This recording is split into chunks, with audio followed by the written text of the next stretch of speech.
era 96 gavumenti yemu netusindikira basaveya amataka ne bagakuba abantu ne baleeta enkulaakulana ne basiba difensi z'amataka gaabwe emwanyi ne zisindibwa ebibira bya katuusi ne bisindibwa ensuku ne zisindibwa eddaamu ne zisindibwa era ekibangiriza kyali kisigaddewo kino amasomero gavumenti netuzimbiramu amasomero netufuna eddembe kati juuzi 2026 twalaba bajja batugoba abaali batukuluusa nyambo ettaka lyabwe ebintu bye tutategeera kuffe tetwakeera tusenguke tuwambe ettaka ly'omuntu tetwatambula ne porosesi ya gavumenti tetumanyi oba ku gavumenti yatukyukira tetumanyi kigenda mu maaso w'ekitiibwa minisita era tusaba tuyambibwe kubanga ekitundu kino abantu bano nga bw'obalaba abantu balina enyiika ate balina obulumu bw'amaanyi sebo minisita wano wootudde polling station ya wano waliwo obulumu 65 nga bwenaalembu tusaba tuyambibwe ye muyiseyo ne tubadde tubalaba ku TV nga muyambye abantu naffe bwe tutyo ffe tetuli bakyewagula pozi tuli ku mikono gya gavumenti era yeyatuteekako mwebale nnyo mwebalire ddala mwebaza madamu Fiona abatugoba batabani b'omugenzi Lugobe ba Launchers be batugoba bajja 26 tubanga 83 nga tuli wano prosesi ya gavumenti yatusangawo 95 netugabira wala chairman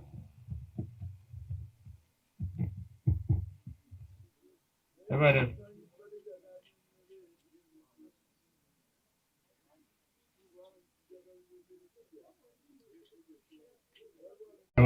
abantu bakitahira ono minisita nkwaniriza wano nze amanya gange bampita kuri Fred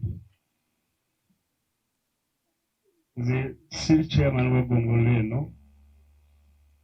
eggongolo eno naliko chairman waayo dda noza kuva mu myaka gy'ekyenda ate jjo 2017 nekijawuzaamu eno nefuuka Mitima ne Kawanda naye era nensigala eri Busulu nga ne chairman ndi myaka 35 nga ne chairman w'eggongolo abantu banonda abanyankole bajja kahakaira n'olunyankole kwegamba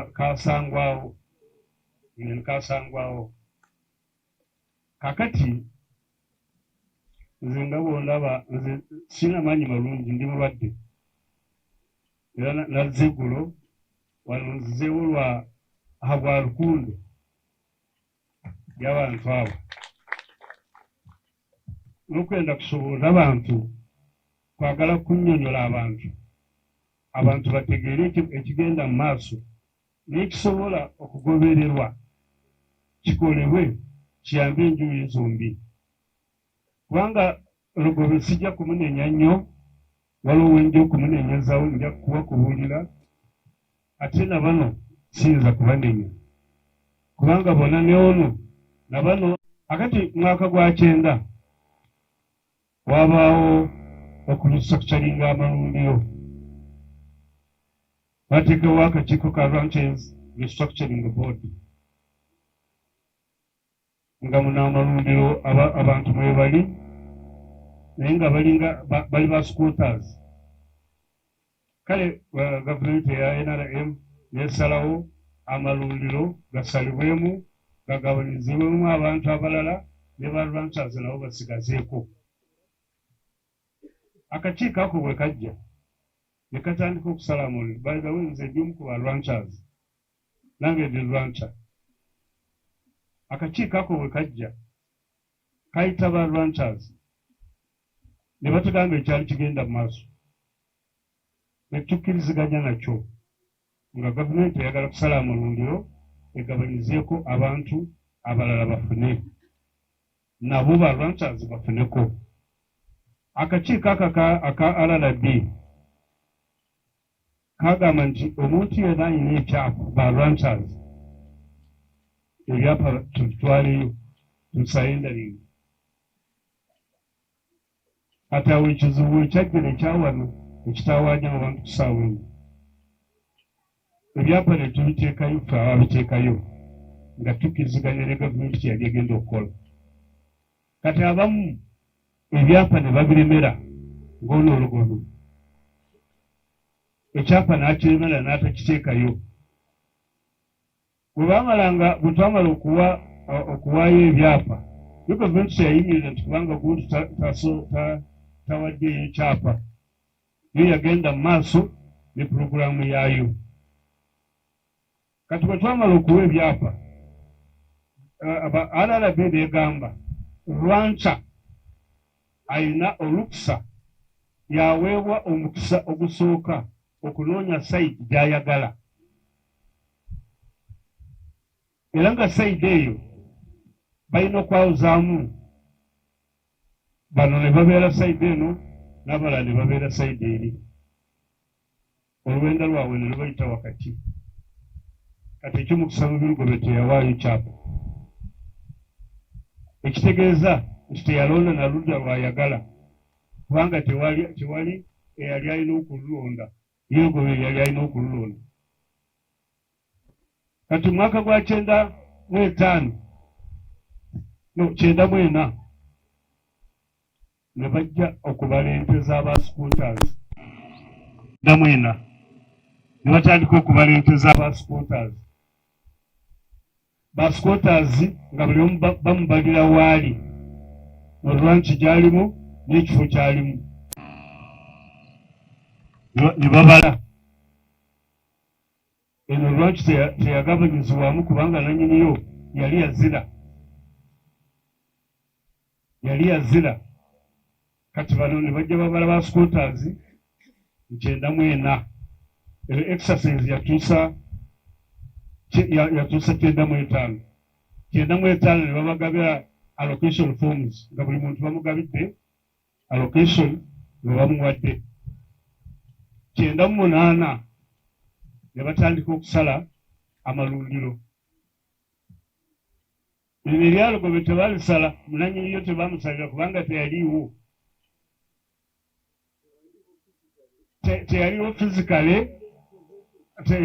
teyaliko fizikale ate teyawaayo na kyapa kakategeddudde olulimu bano bokka teyaliiwo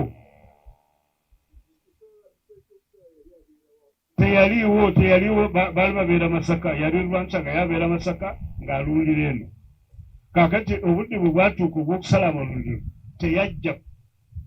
teyakkiriziganya na gavumenti kye yakola yalemera ekyapa ate era n'agaana okujja okulaga oludda lwayagala kaakati yo gavumenti yegenda mu maaso n'esala amalundiro kati abantu bano ne basalira amalundiro ne basalira amataka gaabwe nga bwe baabawa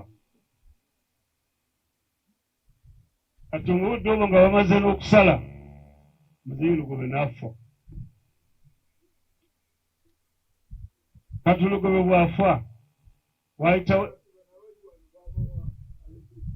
balina location forms zaabwe balina ne bweyagala za lisiiti ez'abasaveya abaabakubira kubanga abasaveya baasindikibwa gavumenti balina ne lisiiti z'abasaveya baabwe abaabakubira wajja omusaveya gwe bali bayita Bwogi ye lyakulembera exercise ey'okukuba abataka g'abano basupporters baabakubira kati webagambira awo 2006 nga Lugobe yafa dda batabanyi ba Lugobe ne bajja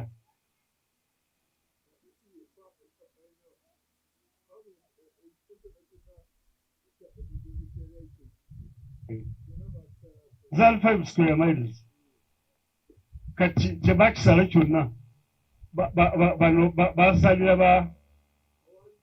awali ba scooters ne bakireka iyo mwaka gwa 98 nga bakava okubakubira amataka ne bazimbira essomero liri lya 2007 n'amayumba g'abasomesa gaago, ekkanisa ogiraba, waliwo endala sayidi eyo nayo ekkanisa. Basajja bw'oyimirira awo wakati awo olaba amabaati ga vasetayo bakoze ebyobuwangaazi, balina amadaamu, baludde mu nsi yaabwe mwebali. Kakati bajja babagoba. Kati okubagoba bano nabo ne bagaana ne bagamba situjja kugenda, nga nabo balina ebiwandiiko byabwe. Ekiseera kyatuuka nze ne mpita Abaalugove. Abaalugove ne mbagamba kakati nga bwe mbikunyonyodde ne mbebanyonyola nabo ate nga babimanyi. Abo baali balina abasigere baabwe, waliwo ne Bishop Ssenyonjo n'abalala. Ne mbagamba kati nze kambatwalire Honorable Sam Kuteesa, yali member of Parliament of Fuwa, abayamba abatwale mu gavumenti babawe compensation. Bano gavumenti yabawa tebalina musango, nammwe musigaze ekiriwo kino ekyabano kye batwala mukiveeko, abantu mwena mutuule hamwe. Tebakikkiriza, bagenda maaso nakuwaaba. Naye oluvannyuma Honorable Sam Kuteesa ne munyonyola nnyo n'abayita. Yabayita n'ayogera nabo n'abagamba nti munzikirize mbatwale bagende babasasule ssente nga bwe basasula ba ranchers abalala, ne bano temujja kubagobawo. Abasajja ne bagaana.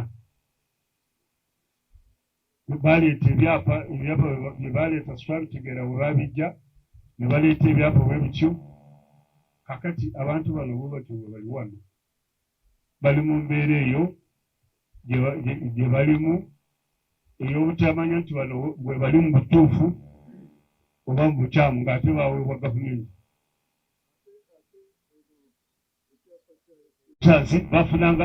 Bafunanga A.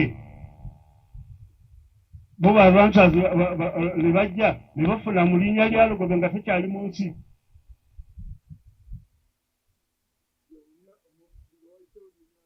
Nga wayise emyaka ekyapa ekyo kirowooza kya 2025.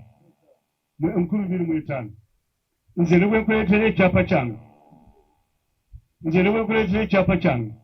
ekyapa kyange kya 98 kye baasalako ekya ranch, nga alina ranch A, nga basquatters bange balina ranch B. Ffe ba ranchers fena abaali balina ebyapa, gavumenti bwe yabitujjako netusala ebyapa n'ebituwa. Kaakati ono teyafuna kyapa, teyafuna ludda, azebuze ng'atomera. Teyamanya na ludda lulwe yali asabye. Kaakati mbadde nkusaba minisita, okimanyi nti mu ofiisi yo mulimu ensente z'ettaka ze basasula ba ranchers. Okuyita bano ba trustees abaafuna ekyapa ekyo nga leero gwe betakyaliwo, bayite bafune valuation eya square miles oba biloba emu, babawe sente zaabwe, baviire abantu bano babeere mu nsi yaabwe nga bwe balimu. Tebalinaamu namaka, tebalinaamu naki. Kati bano bagoba otya nga bagobera abalala.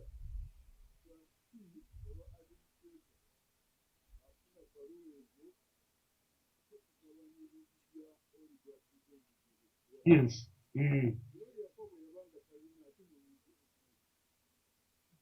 Ndowooza gy'obuuze Ssenyonjo Bishop.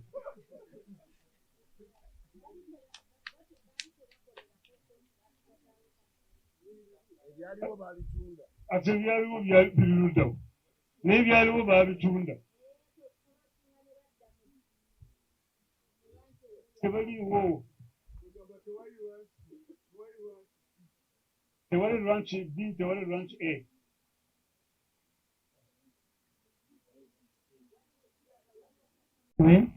Kananga, nze District Land Officer Sembabule.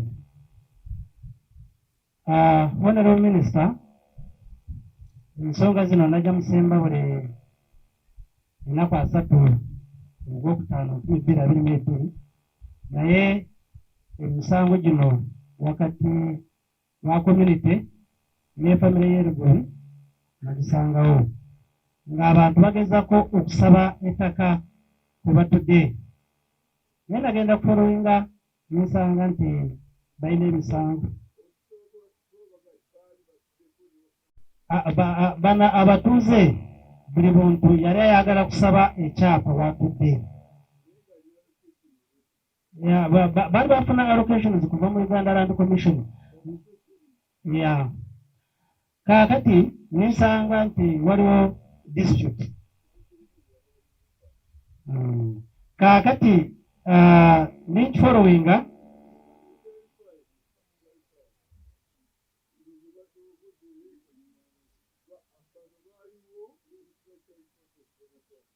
yes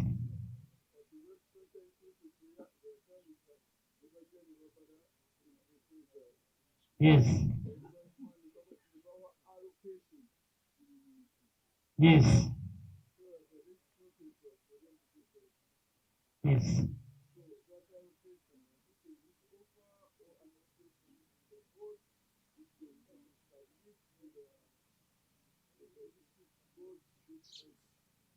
allocation zebalina zebaja mu Uganda Land Commission nga bakola mu biseera bya restructuring kati ebiseera ebyo obuyinza bibabugiza District Land Board kaakati bwe bampula ensonga zaabwe ningenda nenkola search nsanga nti ku ttaka lye babadde bakayanira mukusangako ekyapa ekya 2 square miles ekiriko hectares 518 nga kirimanyaga Christopher Senyonjo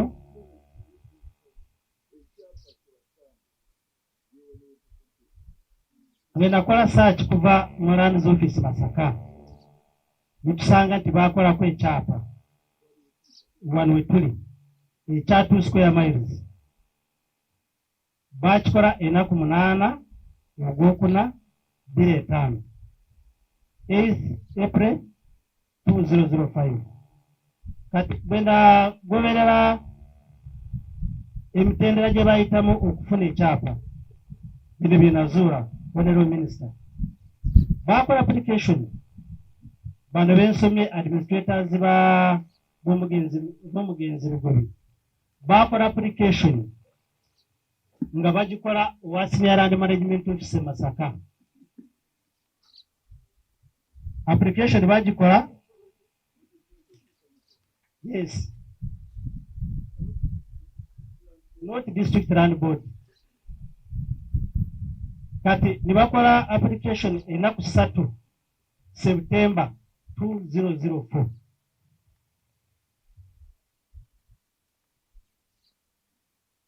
nga basaba Senior Land Management Officer awandikire Commissioner Land Registration baperepeeringa these documents yes nekopiwa eri ekirala kye twazuula Honorable Minister waliwo report Senior Staff Surveyor w'e Masaka gye yakola ng'awandikira Secretary Branch Restructuring Board ey'Entebbe ng'amutegeezeza kubanga yajja kusevenga ng'amutegeezeza complaint ey'abantu abatudde ku ttaka wano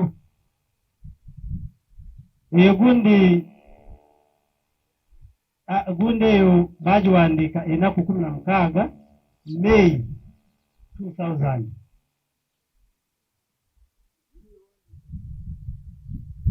Senior Staff Surveyor Masaka n'awandiikira Secretary Branch Restructuring Board Entebbe ng'ategeezeza complaint ey'abantu ku ground yagiwandiika era 16 May 2000. Kakati bwe nagezako okufolowinga okunoonya files kubanga ebiseera ebyo disitulikiti eno bagitondawo 1997 olwedde ne bagiwa district land board. Nagezako okunoonya files ezo tulusi tuyinza kubanga ziri mu likodi zaffe, teri likodi n'emu eraga nti eno family yajja ku district nesaba ettaka, family ya Rugoli tiina likodi yonna eraga nti bajja ku district ne basaba ettaka. So n'ebyo kati community eno bwe yantuukirira nindaba nga of course bimu byali out of our hands nga biri mu kooti, naye honorable minister ebyo bye twagezako ku finding out. Gundi ekyapa kino kye baakola obadde obuuza nti waliwo branch 18A ne 19B. Kaakati honorable minister, abantu bano tibajja ne ku ground nti bakube. Bwe bakola application wa senior land management officer Masaka baatuula ku table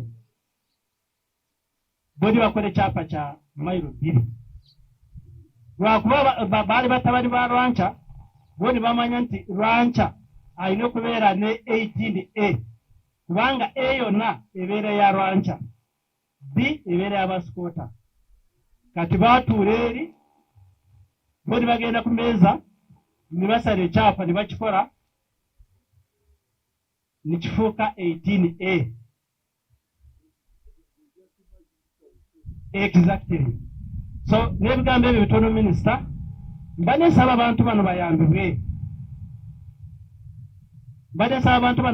bali mu bulumi, abantu bafudde, teri kibatekedde abaana baabwe.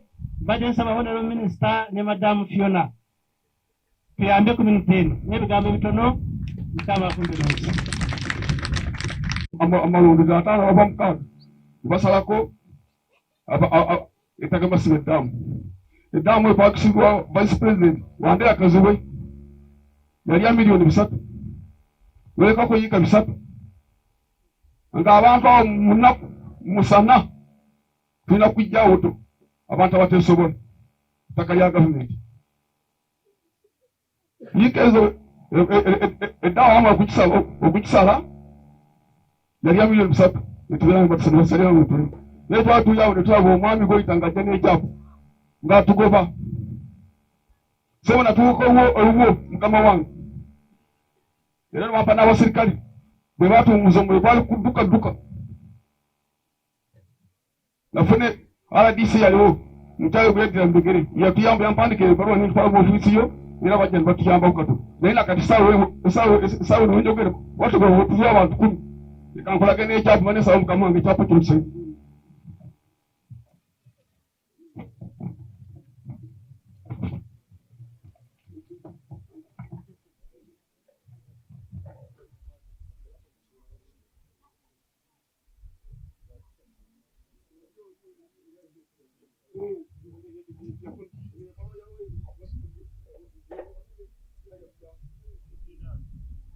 Mukama wange tutaka eyo tuliko abantu 10 era baabano amanya gaabwe abantu abagowa baabano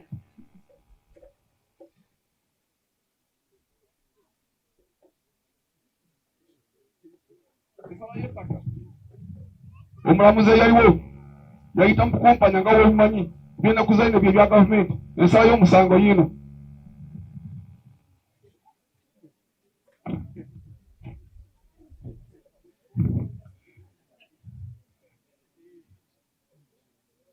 Eno ye baloja naleta mu ofiisi ekopi yaye sebo mukama wange tuli ku buzibu tuli ku bulumi kufa batugoba n'abalala abazadde baffe baziikibwawo era we tuli naye kale esaawa eno tubatugoba tugende era mukama wange saba tuyambewo neyanza neyanze Pulezidenti Museveni awangaale Karuga Benoni aza abantu murabutya abo kuba kitukwenda tubaza kuza complaininga ninga kwetombo itara buli omwe kandi tatungire mubazi gwa bibi teatreta kama simwe amazina ndi Karuga Benoni nashemerwa minisita n'abandi bagenzi be munsasire niwe tinkumanya Uganda abarukuru Runyankore ningira ngo minisita munshoborere muvunurire mu nyambe abo kuba Uganda tinkurumanya ninkoze sori Nyankore kama simwe icyapa tunakireta kureka nyine entwa y'umushango okuba rikireta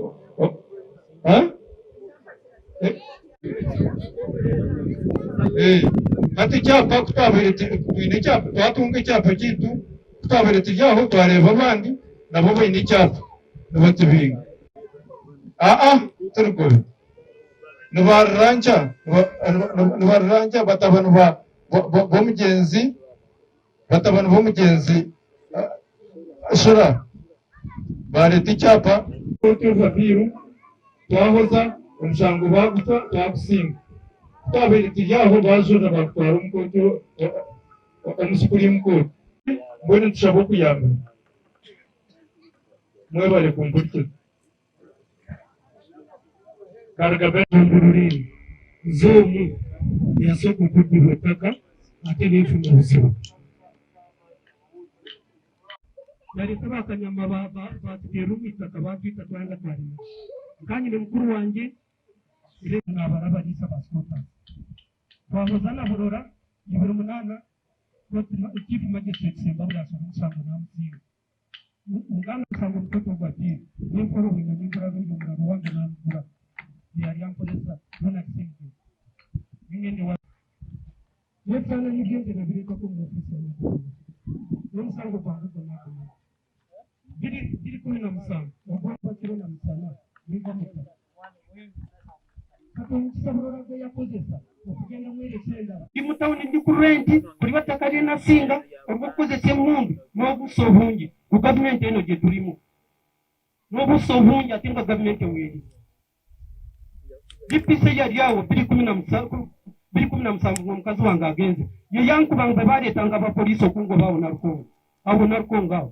pakari yange weliri kyemanero sisiri alimanyi wegombolera gusoro kyemanero sisiri wegombolera mutima alimanyi ere sentwara elimanyi tewali mufuzi yena tamanyi taka lyaffe atinga nalisinga orders zonna ziri muno tewali olwokunemesa nti ansinza sente ate yatta ebyange byonna nenyavwara naye okulaba nti ndi bweru ettaka yalikozesa olwokutta omukazi wange n'okuntiisatiisa n'olwekyo ow'ekitiibwa nsaba nkuwe dokimenti zange ozirabe nze ntuule siina birala ebingi ebyenjiko Bulora Benoni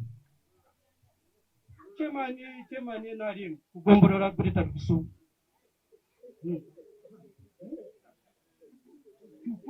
kyemani naali amazina Stephen Ruhamia Benoni Bulora tutese lyakozesa erinde gucu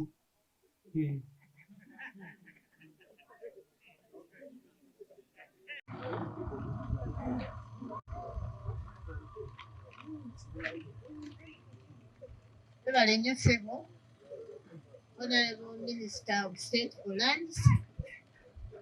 11 bategeeza nti nafunye transfer ngenda genda mu West Nile region okuweereza naye emyezi gyemaze 11 Honorable Minister n'ebintu bye nootinze ekisooka obubbi bw'amataka ate nga buliko abantu bano abagamba nze sikwatwako bwe businze okujoonyesa Semba Buloni kati nga bw'owulidde oli n'asinga n'omusango nga ne court orders tebaagala ziseekisa mu nkola lwakuba nze togireese aliwa gundi oyo kwamya nze akimanyi bw'oleeta court orders mbadde ngiteekesa mu nkola era nina gye nali nteekeseza mu nkola eyiye kennyini eno abadde tannagimpa Honorable Minister oyo naali mufuumuddemu oyo ajeemera ebiragiro bya kooti naye amponye buwonyi naye minisita kazze ebiragiro byonna minisita agenda kuddamu abyekenneenye. Kuba ekirungi kya Honorable Sam Mayanja mukugu, munnamateeka omukugu ate mukugu nnyo mu by'ettaka. Ekyokubiri, nnyabo omuyambi wa pulezidenti mukyala Fiona, abantu kye basinga okutawaanyako era ekirala, abantu baffe baali bambi tebakoze byapa mu kusooka. Bwe baabawa amataka batandika okugakozesa nga bakyagezaako okwekuŋŋaanya bafune akasente bakole ebyapa. Nolwekyo abamu bagenza okukola ebyapa, Honorable Minister, basanze baabawadde ebiki, baateekako dde ebyapa. Naye nga ne Land Boards ezibaddewo emabega awo, sigamba zino eza wano, zibadde mbi, zibadde tezibayamba abataka bano. Era nze wentuukidde mu District Land Board kati tulina mpya tennakola nako, kubanga ezibaddewo zibadde mbi. Era kirabika n'abakozi baffe abaasangibwawo ebiseera ebyo nabo beenyigiranga mu kavuyo okuleka bano abaliwo nga bw'olabye mwami Kananula agezaako okulaba ng'ebintu abikola ki, abiggyayo. So Land Boards ezo ezimu tezaagobereranga bulungi. Then obulwadde obulala bwe tulabye kwe kukozesa gavumenti ez'eristructuringa LCs, negamba eno LC ya wano tugisazeemu, n'eggombolola tugisazeemu. Kati ne weesanga nga lwaleero tuli mu mitima, naye nga akakiiko k'ettaka ak'erugusulu kakyakola kye tuyita backdate, ne kakkiriza omuntu okuddamu okusaba ettaka kubanga ak'emitima bakayisaako eriiso. Obwo nabwo bulwadde. Eno wansi emabega bukyali bulwadde. Ekirala ne nsaba Honorable Minister, enkola eya Land Fund mu Ssembabulenzi wembereddewo sigirabye, nsaba naye ejje. Abantu baffe basobole okubeera compensated abamu, ng'abo abaali baazira, ng'omukulu oli gwe tugambye, abantu baffe bano abali ku lwanki eno basobole okukola ki, okuyambibwa. Era nkusaba oveewo mu byapa ebimu, oweewo order. Tulina District Land Board weeri elusidinga eminatisi ebyapa bisazibwemu. N'amataka gennyini aga gavumenti ng'oli bwakugambye nti ettaka eryo bwe baasala lwanki ezi Mr. Kalakulu asobola okuddamu n'akigaziya. Bwe baasala lwanki ezi zino gavumenti yeerekerawo akaayo, naye nako ne baddamu ne bakagabira abataka. Okuli ddaamuzi z'abantu, okuli amataka ge twayitaddeko amasomero nga gano, weesanze nga nago kati baagagaba. Kakati adisi bw'oyogerako ofuuka mubi, kuba waliwo ka group ko akali awo akateetaaga abantu bali open wano mu district. Njagala nkikutegeeza abakola ebituufu bano bamekinga sure nti mu mwezi balwana okulaba nga oba bakola ki, babajjawo. Ekyo nakyo si kirungi. Ako nako akagurupu bonna akeegendereza ojja kusanga nga ke kabbika amataka gali akoogerwako. Era balina ne kampani ndowooza buli lwa mukaaga babeera bakolokota abakulembeze ku mareediyo. Ekintu ekikyamu. So Honorable Minister, abantu b'Essembabulene District yeetaaga obudde obuwerako okubeeranga nga tugikyalira n'okuddamu okusomesa abantu mu by'ettaka. Bantu bagenda okukyusa amataka okugakola nga galiko ebyapa.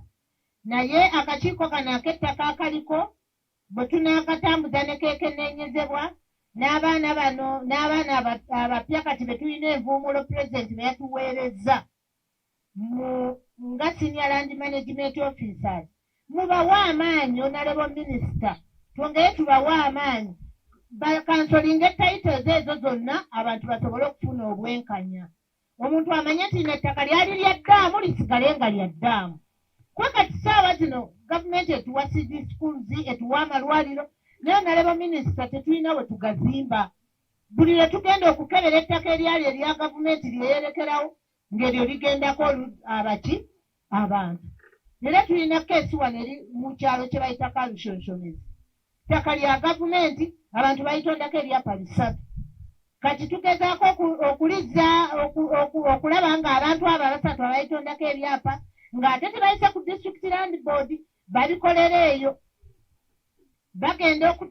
ogenda okulaba ng'ate waliwo n'omulala ng'agamba nange kanjiweko abantu 100 mbagabire amapoloti na buli kimu kati newesanga nga tuli mu kavuyo 43 ate oli ateekako abantu bameka 100 so kwekuma okusoomooza kwe tubadde tulina mu disitulikiti eno naye nga tuli abantu baffe generale bano bonna nga bw'obalaba abantu bakozi nnyo balimi balunzi at least ffe mu bitundu pulezidenti byagamba 39 ebitannakwata ku ssente tesemba bule tulinga mu bitundu 9 byokka ebitannabakwata ku ssente abantu abasinga bano basajja bagagga balina ebintu byabwe ekibatawaanya ze ensonga ezo entonotono ez'amataka ndi musanyufu nti ozze nanze keesezi zino ezoogeddwako mbadde sizimanyi bulungi okuleka keesi ya Goito omukulu ono yajja n'agimbuulirako era naye kusinga keesezi zino ezimu zibadde mu kkooti nga bw'omanyi ofiisi ya pulezidenti etukugira okulumba ennyo ebintu ebiri mu kkooti ebyo byebimu ebibadde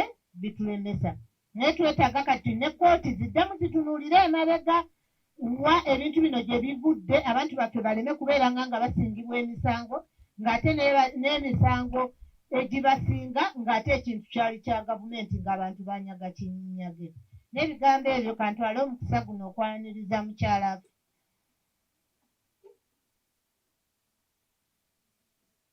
okay bangambye nga mukyala Fiona tannajja okuva mu maka g'obwa pulezidenti bangambye waliwo abantu abalala 2 n'abalala mujje wano musobole okukola ki okwogerako nammwe muweeyo ensonga zammwe eri minisita azimanye agende nazo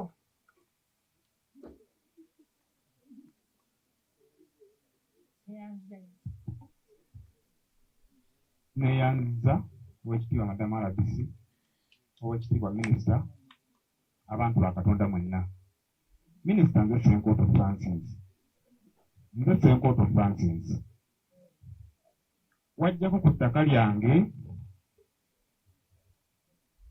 wajjako ku ttaka lyange emyaka 2 emabega abantu ne bannumba ne bankuba abaali bakulembeddwa Kaasaana ne bankuba ne bantuusaako obusagwe embale zoolaba mu mitwe nga ndi wakantudde ne bankuba ne bantuusa okugenda ensambya wajja ku ttaka eryo n'oleka ng'ogambye newankwadde saaliwo naye waleka ogambye nti mu myezi 2 oba gumu ojja kuba omaze okusalawo eggoyi abantu baava eri ne bajja ne balumba ate ettaka lye nagula lyaliko ebiwandiiko lyaliko ekyapa nze nagenda okugula ettaka nga ndiriko ekyapa naliko erimu ddene erimu ttono freehold ekyapa kye nagula kya freehold yesewo nkusaba minisita nedda ssebo nze nagenda okuligula ettaka nga lya freehold ne bankola transfer lyaliva mu manya g'abantu 3 tumusiime asiimwe ne musiimenta bebanguza bankuba n'ogamba nti ogenda mu mwezi gumu ojja kuba osazeewo eggoyi mukama wange n'okuva olwo sikulaba nkosewo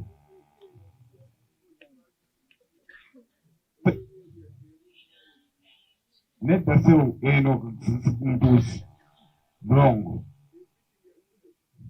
mukama wange nze saaliwo nali mulwadde ensambya sewo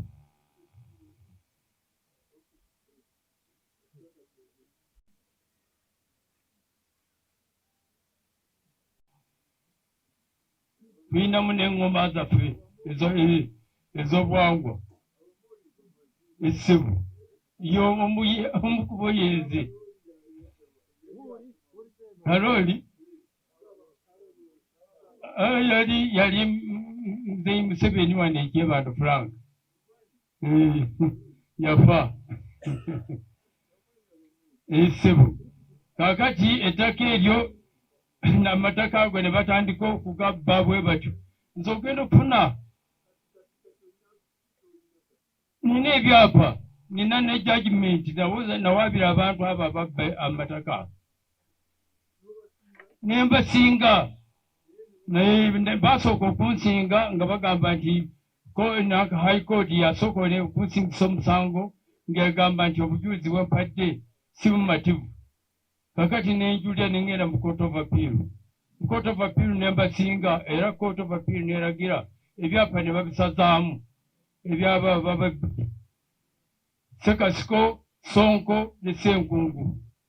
Bwe baamala bisazaamu nga tebannabisazaamu wano bano ne bampita emabega ne baguza abantu abalala. Ne baguza ekika kya Lubadde, ne baguza Mr. Rwankanyuzi, ate Mr. Rwankanyuzi bwagenda ku ttaka n'atandika okuguza abantu abalala. Abo bagenda bakuba Kerere. Kati bagamba buuze ngoba abantu. Naye sigobanga muntu. Bali bwe baamanya ebiwandiiko byokka byenina. Sinagoba muntu yenna era abalala bonna beetwala bwetwazi. Kabe Lubadde yeetwala yekka. Nze nafuna administrative powers ne ntandika okuwoza emisango gino.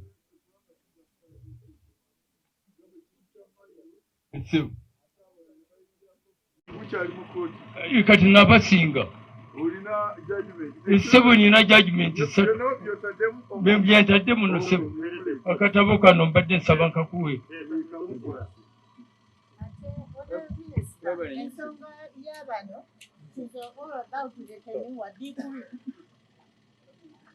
Honorable Minister, ensonga nze nagi okusinziira ku bitabo bye nasoma ku fayiruzi ze baali aholoza omukooti yife n'abasinga konka nkyaza omushangaza ezaane boona waliwo obuzibu obwenyina w'ekitiinisa.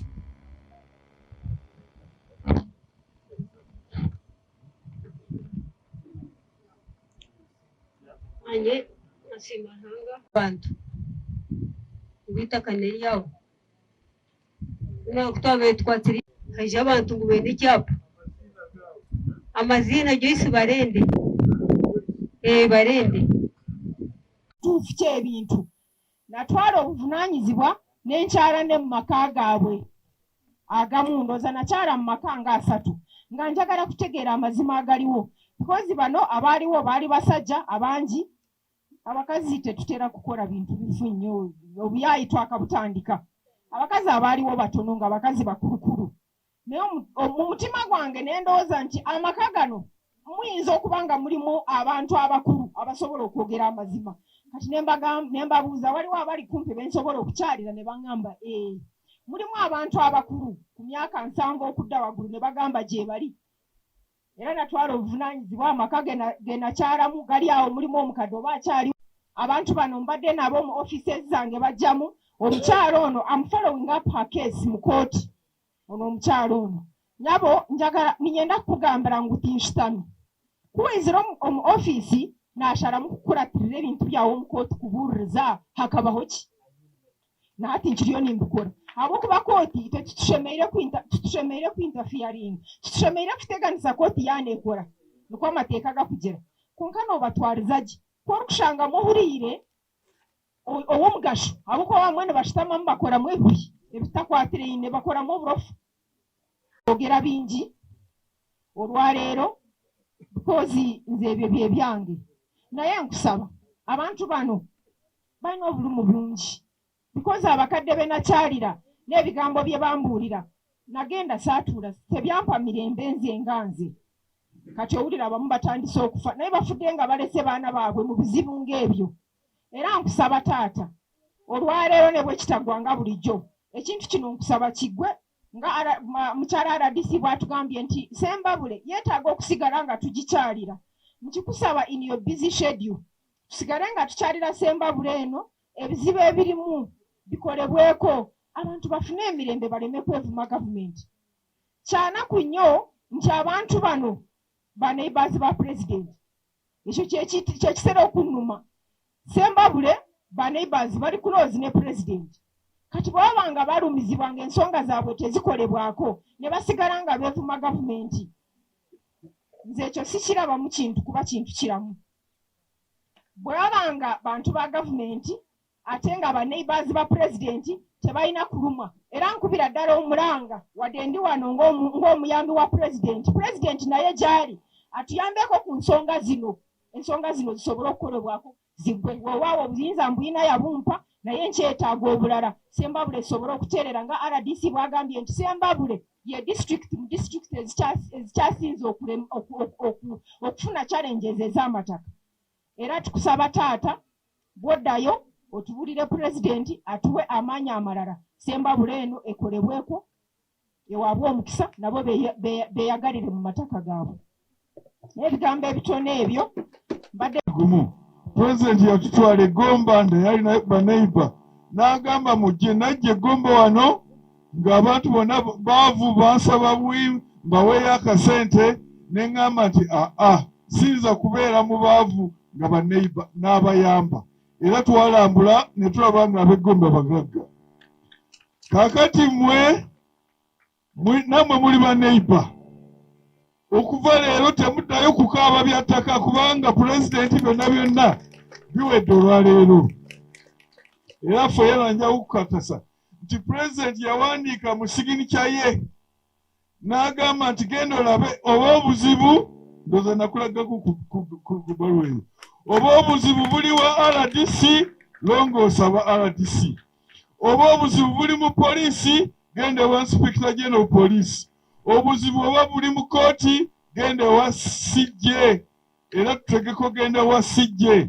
Era ezimu ku nsonga zino eziba teziggwedde bulungi ffe wano tulangira nti ziwedde neera tujja genda newa CJ fayiro ezo zibe nga ziggalwawo. N'olwekyo olwaleero ababadde tebeebaka muddeyo nga mwebase, ababadde tebasekangako nga muludde okuseka muyinza okusekamu olwaleero kubanga pulezidenti Museveni yakyafuga, atajja kufuga nnyo kubanga ffe tumuwa akalulu. Kati ffe tujja muwa akalulu nga tumugamba nti kola ku bino era ajja bikola. Museveni oye! Yoweri Kaguta Museveni oye! Okay, kati oyo ali ku ntebe yafuga. Byenjogerera birina amaanyi g'amateeka n'obuyinza bwa pulezidenti Yoweri Museveni. Nga sinaba kugenda kulangira, sinatuuka kulangira ku bintu ebyenjawulo bye mugambye. Njagala mbayitiremu ku mateeka, mumanye nti ebintu mbikolera mu mateeka. Nazo ne dokumenti ezimu awo ez'amateeka ne bwe sizisoma nnyo okulireeta wano okulusoma, nja bagamba etteeka eryo we liri. Ettaka erisinga wano obungi liri ku liisi, land restructuring. Liizi ziweebwa District Land Board. Kati kansooke na lino eryasooka lino eribateganyizzaako lino eririko amasomero gano, eririko amakanisa, eririko abantu. Liriko wano yeno William Lugobe. Kuliko nalabyemu kooti judgment gwe basingisa omusango. Nenjagala okubategeeza ekintu bwe kiba kifu ate kiyinza okuddamu ne kiramuka. Omuntu bw'afa mu mateeka gaffe, omuntu kakyogereko mu Luzungu, omuntu is a definition of two documents: birth certificate ne death certificate. Kuno ku nsi tekuli resurrection certificate, tetulina we tukisa. Kaakati oli bw'agenda mu kooti n'ekifu ate aba akyafunayo kiki?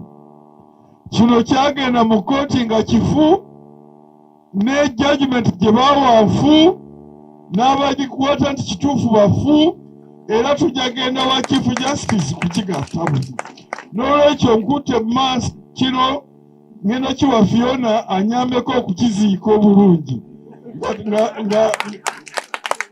nga tugenda wa Chief Justice tumugambe nti ekintu kyekifu kino ekyayita musisiyo kiziike bulungi disente naye kifu, era ngenda okubalaga lwaki kifu. Kikyo tujja kuyambako tugende tukiziike bulungi kubanga kifu. Njagala okubalaga mu mateeka lwaki kifu. Ndeetera kiri ekisembayo wansi ekyo. Naffe twamulabye ng'ali somo. kwatirako kuliko land practice legislation amateeka gonna ag'ettaka mu Uganda gali wano nagagatta ne ngasiba mu kitabo kimu wano. Kino tolina wayawo okisiba, nze kino kyange nagatamu amateeka gonna agali mu Uganda. Bw'oba oyagala nyizo kikukolera naye ndowooza Fiona nja mukolerayo kubanga naye yafuuse expert mu by'amataka. Kaakati etteeka eryakolebwa restructuring yali ddi 95. Kaakati mu 96-98 ne wakolebwawo etteeka erinaafuga amataka gonna. Ettaka eryo tuliyita Land Act.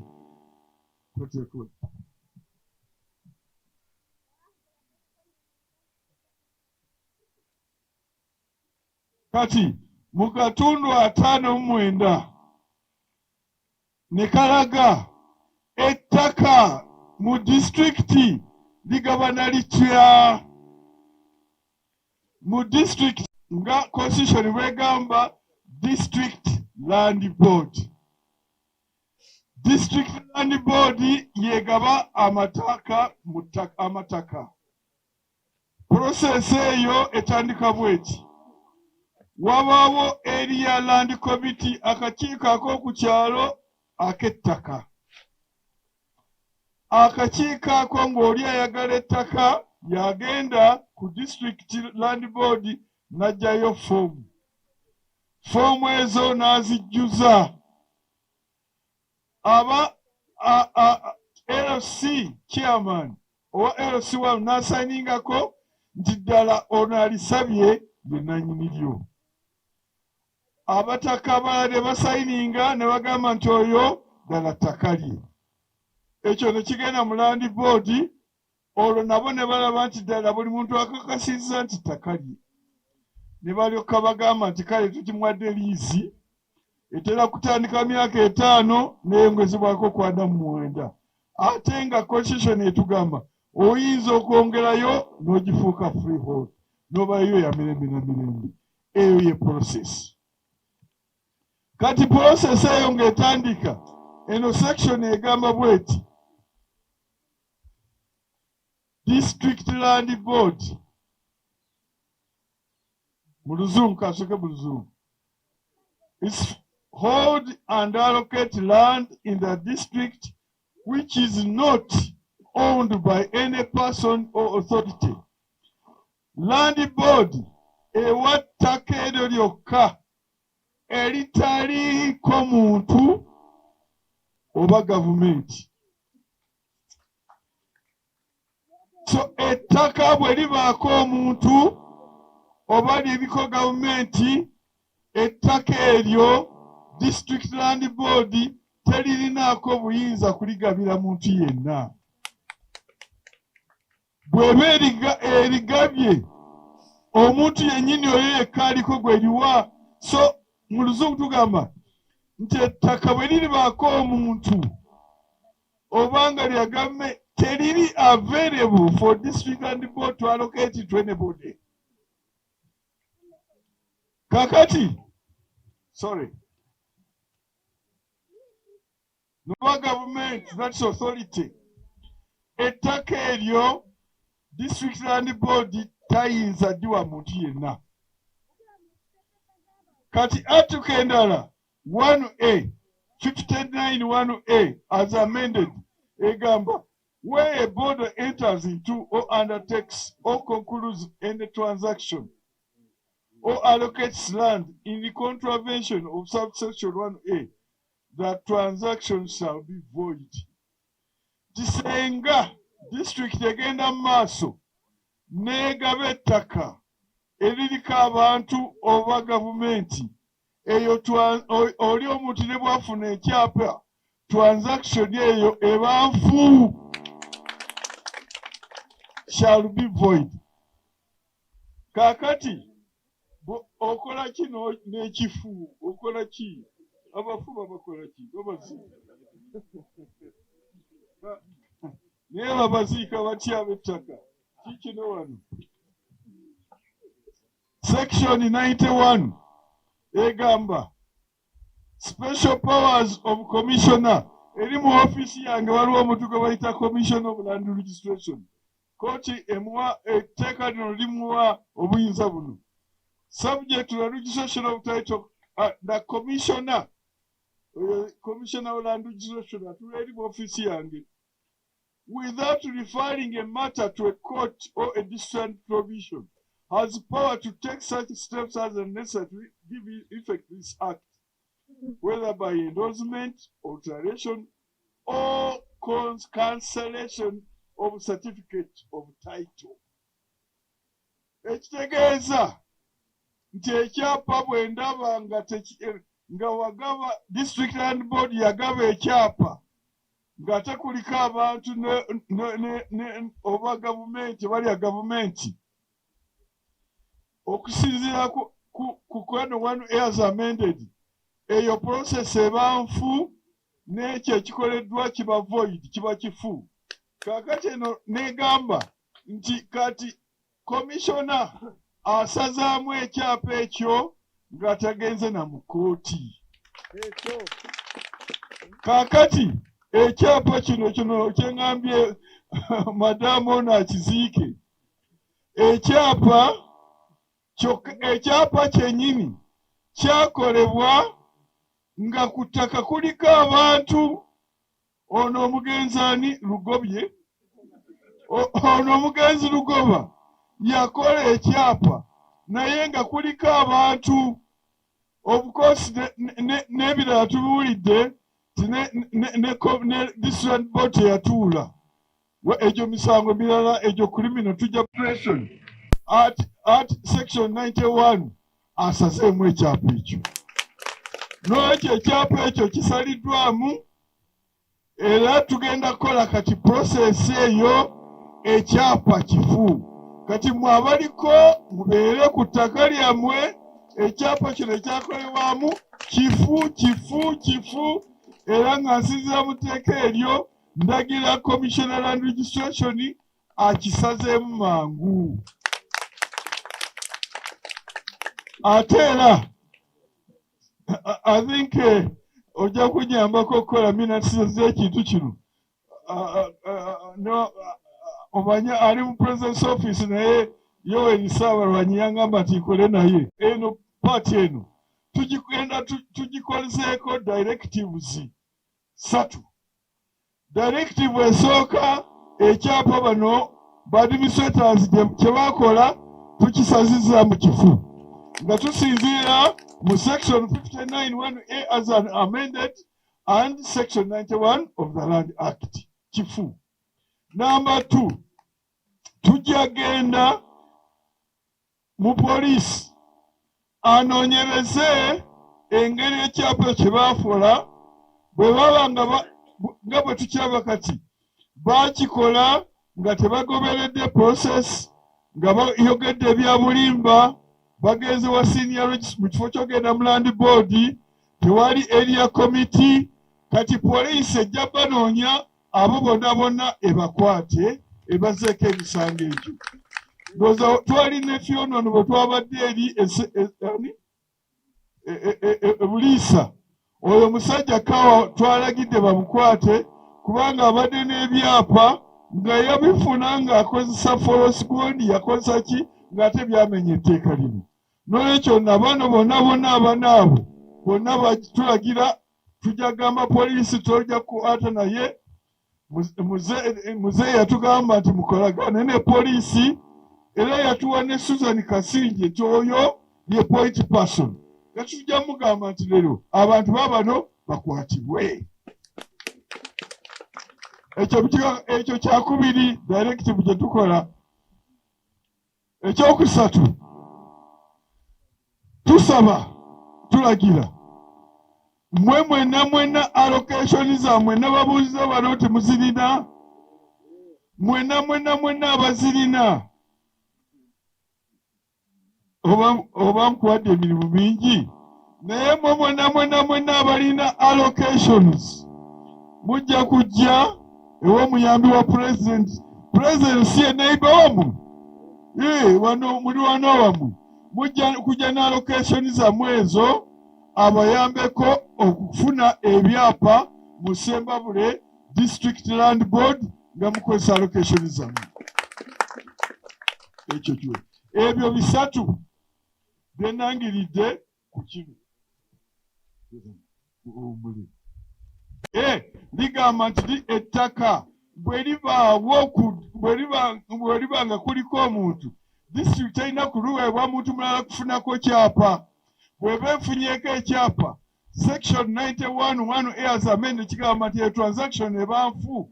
N'olwekyo ekyapa kyona ekyokubiri kye yafunako mu section 91 tulagira nti nakyo kifu tukisasizzaamu. Era kakati nangira kye kimu ebintu byebyo bikote bulungi, byona wanajja kuyamba obireete bulungi, tukole prosesi ebisazaamu. Naawe ekikyo kibeere revalidated. Ekitegeeza nti yenna ajja okutabula ku ttaka lyo aba akoze eki trespassor. Era ogende wa RDC bonna bakwatibwe. Era na bino ebirala bonna tetugagamba nti no wakola ekyapa tukisazizzaamu, genda webake bulungi. Byonna information giwe wano, tolekaayo n'ekimu. Ekyo okiwedde nakyo. Ate ekirala kiruwa? Ernest Kasinje. Yaluwa Kasinje? Yaani ono? Stephen Babalenya. Yaluwa? Kakati gwe wasinga emisango gyonna. Kakati andi oli ku ttaka lyo.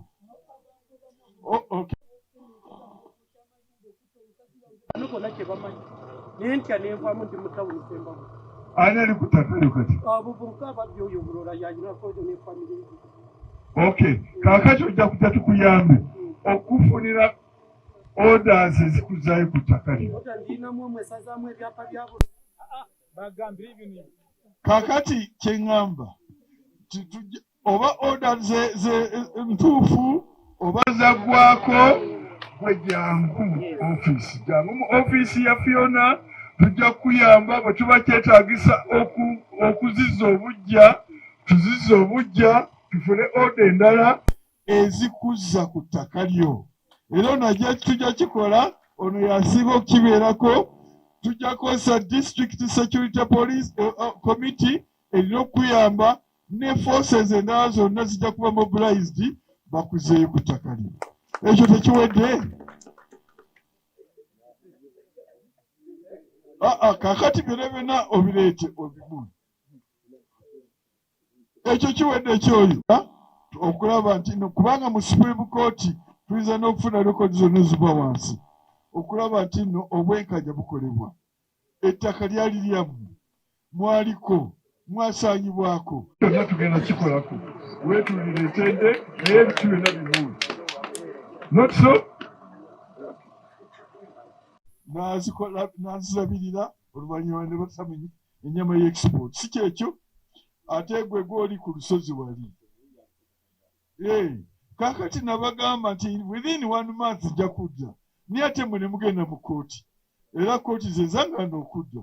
Kakati obanga ekkooti muzibuddemu, kakati kyojja okukola byonna ojja biwa Madamu Fiona. Ebyo byonna tusobola okubikolako.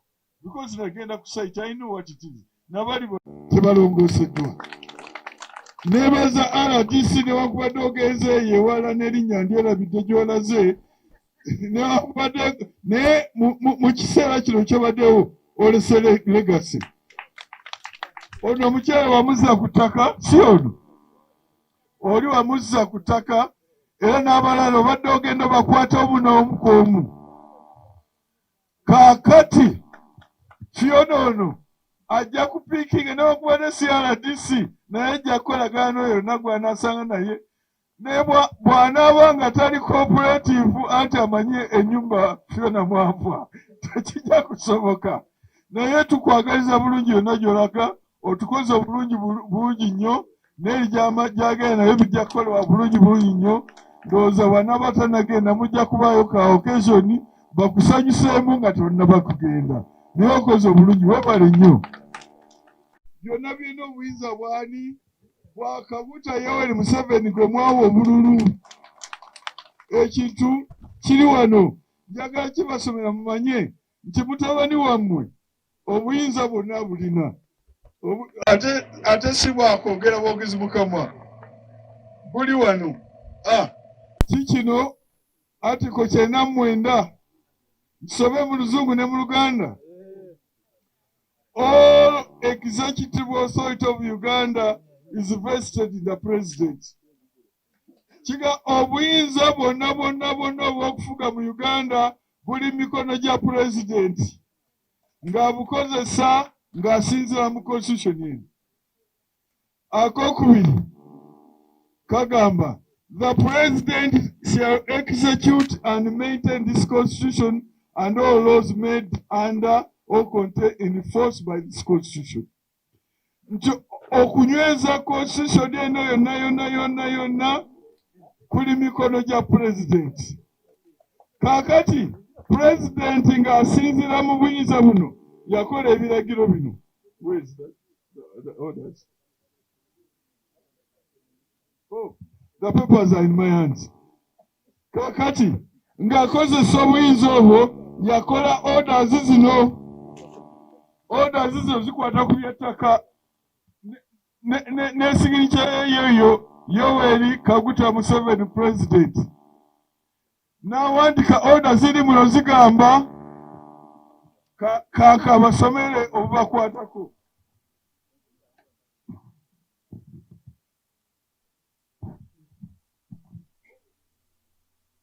Kagamba tewali n'omu agobwa ku ttaka. Mulide President Yoweri Museveni ng'asinza buyinza bwe ng'omukulu nga nannyini executive authority mu Uganda ate nga ya executive constitution yagamba nti tewali n'omu kugoba ku ttaka signature y'enjibalaze. Ekyokubiri nti oyo yenna asangibwa nti agoba abantu ku ttaka akwatibwe. Kyevudde ndagira wano nga njogera n'omubeezi wa president wano titujja agambye nti akwatibwe according to the law. Tujja kukozesa amateeka, tujja kufuna warrant of arrest, tujja kubafunira statement, tujja kubatwala mu kooti bakwatibwe. Ate n'agamba nti abo bonna abali evicted bayambibwe okuddayo ku bibanja byabwe. Kyevudde alaba nti RDC ono yayamba abamu ku mmwe okuddayo ku bibanja byabwe ng'akozesa ziki order za president. Ate ekirala order za kooti zonna muwulidde RDC ng'agamba nti yazigaana. President yalagira nga 28 zaali ennaku z'omwezi 28 February 2022, 2 years ago. N'agamba nti kooti order zonna tewali n'emu ekola okuggyako ng'eyise wa RDC. Ate nga RDC ayise akakiiko ka security committee ne bagitunulamu ate naye nabo ne basaba Ministry of Lands.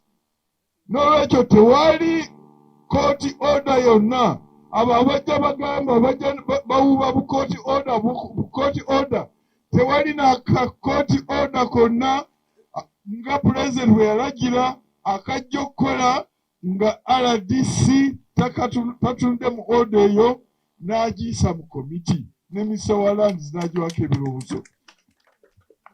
Ate tewali ali bagamba nti obutassa mu nkola court order eba contempt of court. Eyo si contempt of court.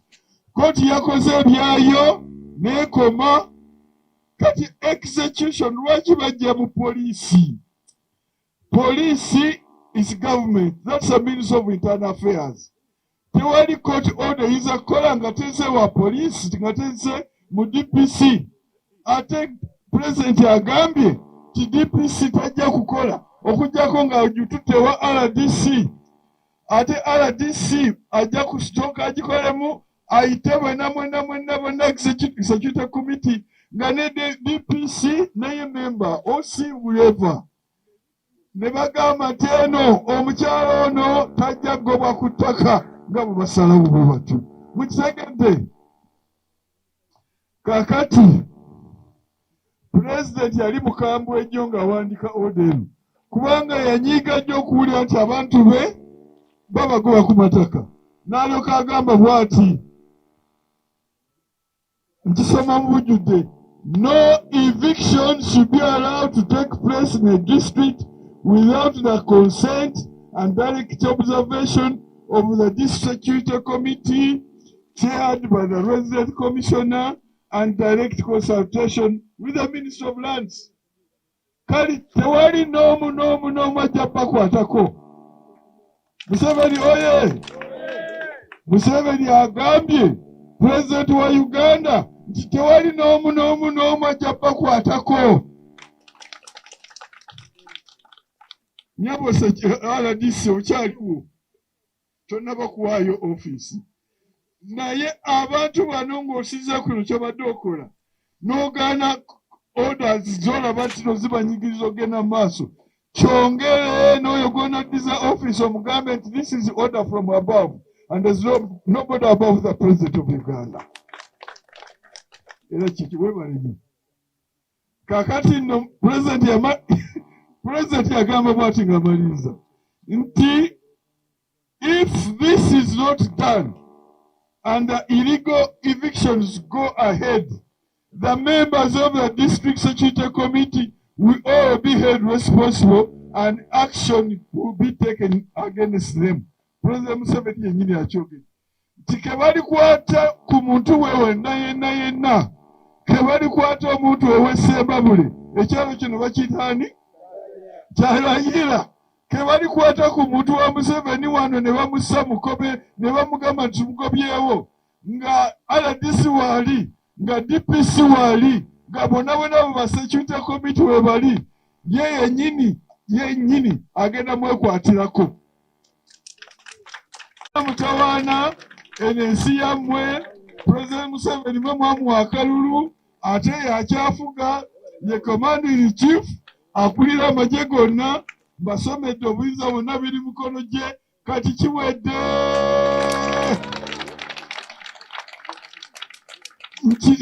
RDC mwenda bannange Fiona ekintu kimaze.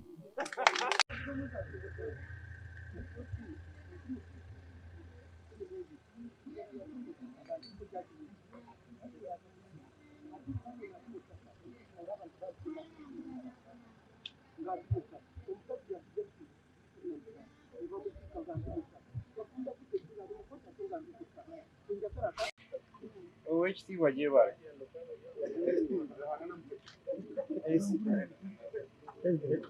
Esebo eri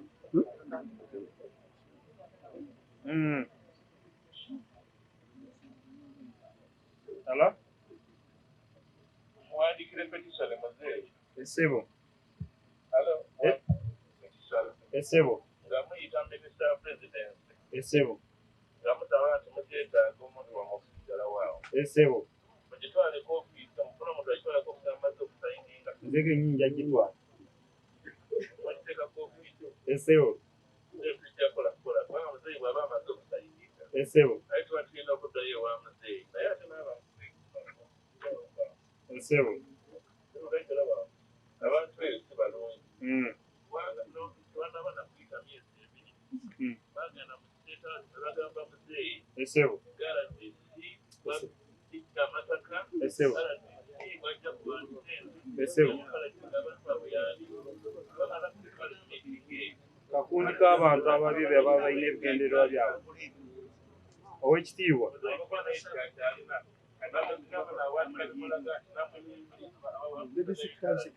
Esebo. Esebo.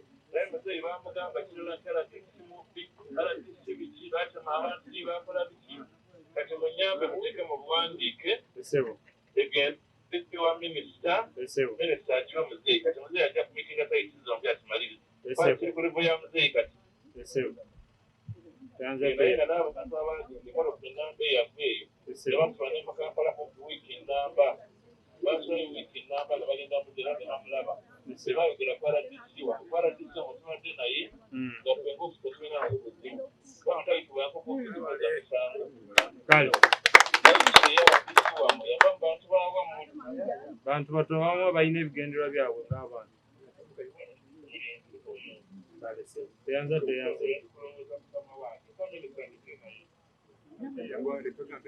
owange mukulu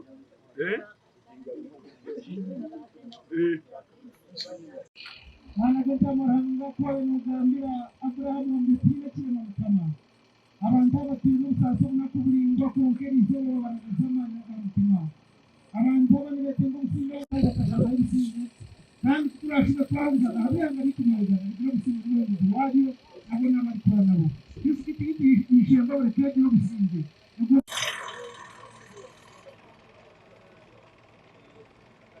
structuring nebaawo amatiba bwa allocations government nejja nebazimbira amasomero mugalabye nebazimbira amakalisi nebayamba okuzimba amakalisi mugalabye kyokka omuntu n'ava einaga nti awaali wa jjajjange awaali wa taata wange n'agenda mu district land board n'afuna liizi kati najja okugobawo abantu bano ekyo tekirina kukolebwa kubanga etteeka liri kiriya section 59(1)(a) district land board cannot allocate land which is occupied or owned by any person or authority. Nolekyo ebyo byonna ebyapa ebyakolebwa wano biringa 7 ku bano n'abalala. Waliwo n'ekirala ne titles endala eza government bw'eri allocating yalekawo amataka gaayo agamu waliwo ettaka eddene eryalekebwa ku bigo by'omugenyi ettaka eryo lyonna baligabye naye eryo ettaka lya gavumenti kukuuma calculated bigo bya mugenyi kati ebyapa ebyo byonna byakolebwawo ng'ate liri owned by authority government nolwekyo ebyapa ebyo byonna birina kusazibwamu era ngenda kulagira commissioner land registration abisazeemu. Waliwo ebyapa ebirala ebikoleddwa ku ttaka lya gavumenti lye yalekawo okusimbamu valley dams z'abantu okusimbako projects ng'amasomero amalwaliro n'ebirala. Bano badduse etteeka libagamba nti toyinza kuwa ttaka liriko person authority lino liriko gavumenti authority nolwekyo teryali available. Section 51 as amended egamba nti your process eri void nolwekyo ebyapa ebisazaamu in accordance section 91 ebyo byonna ndagidde bisazibwemu nali neri wano ebyapa bino byonna byebakola ono yagenda ne mu kooti ekinewunyisa kooti judgment zonna nzisomyemu tewali n'emu erifaalinga nti waliwo abantu ekitegeeza nti kooti baatula eri Kampala oba Masaka ne basalawo toyinza kusalawo ku ttaka nga totuuse nolwekyo tugenda kulaba with their unlimited jurisdiction tujagala zino ekitegeeza ekintu kyonna kyonna kye baakola kyali kifu oba kyali kya sakasi kubanga toyinza kuddira ekintu ekitaliwo n'osalirako omusango. Land is not available for land board naye bagigabanye baga transaction eri void bakikoze nolwekyo ekyo kyonna tujagamba chief justice atuwere special session okulaba nti ekintu kino kyonna kiziikibwa. Ezo court cases ze bakola mu bintu bino ebyakimpatiire bino amakooti byakoze ebyo byonna tujja biggalawo tubiziike nga bwe ndagidde wali olwokuba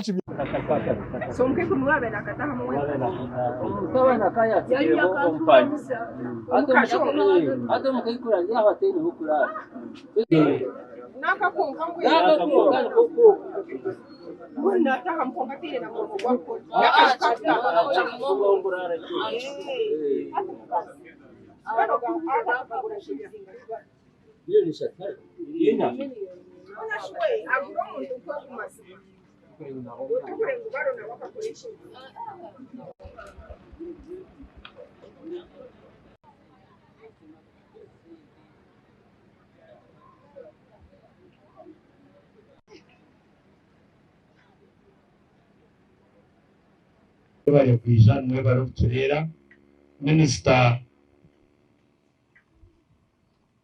esonga enkulu gye tuyina abantu era balina okuwoza amataka oza we bali wano ojja kunzikiriza mbaweeko okadde ng'obudde butuuse buli omu ayogereku eddakiika lino essomero lino lwe liri lyeri ettaka lyennyini lyozzeeko era eriri mu nkaayana projekiti za gavumenti ziizino wekompasetinga abantu saidi zombi ne ziganyirwamu bano ne batuula ne bali ne bafuna akasente ne tulaba eggwanga nga litambula mu maaso sijja kwogera bingi siri mwogezi wa leero mwebaliye ddala honorable kansala okukiikirira mutuma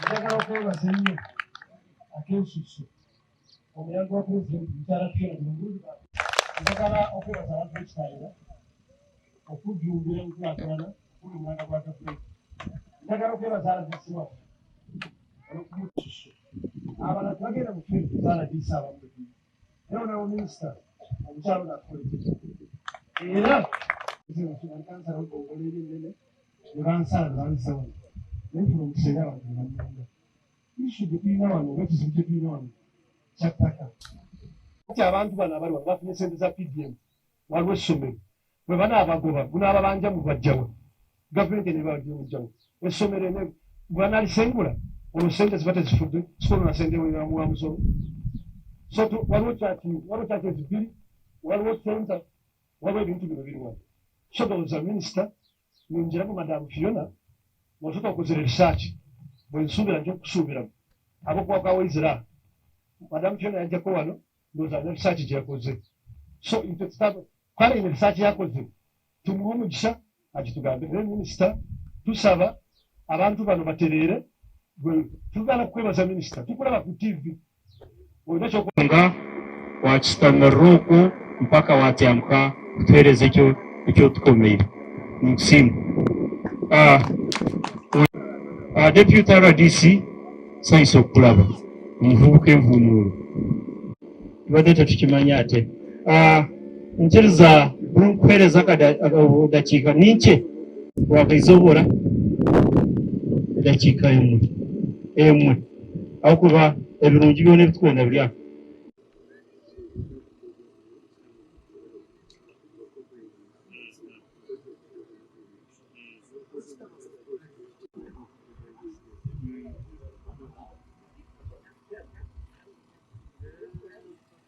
nsaimu atunga wamutakigambire nimba mutalikigambira kimwe paka ebiro byona